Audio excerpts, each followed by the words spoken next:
Hello, this is a Quaker meeting. If you haven't been to one before, welcome. We call this Meeting for Worship. It's a time for mindfulness and reflection. There's no leader, and anyone can speak at any time. But at the heart of the meeting is silence. Outside of these meetings, though, Quakers are often anything but silent.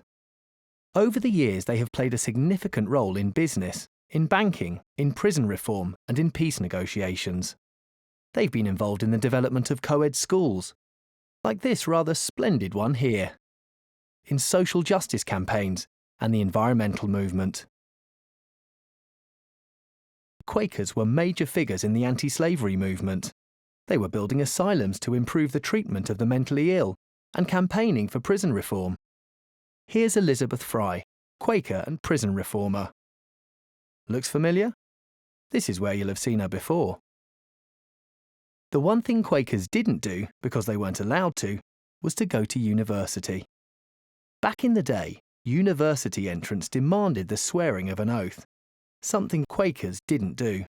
And so instead of studying, they set up shop, and quickly gained a reputation for fair dealing. There was no haggling in a Quaker shop. You were charged a fixed price, and you got what you paid for. It was a hit with the customers. And so the Quakers set up more shops.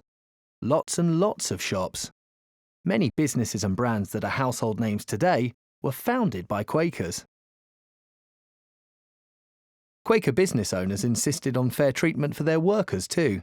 They built houses and sports halls for them, libraries and clubs, even entire villages. By the 20th century, Quakers were making their presence felt in medicine, in education, in social justice, in peace negotiations, and in environmental groups. In war, Quaker values of pacifism have led some to declare themselves conscientious objectors.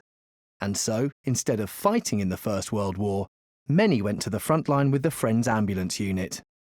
And later they helped establish the Kindertransport, which saved thousands of young lives by getting Jewish children out of Nazi Germany.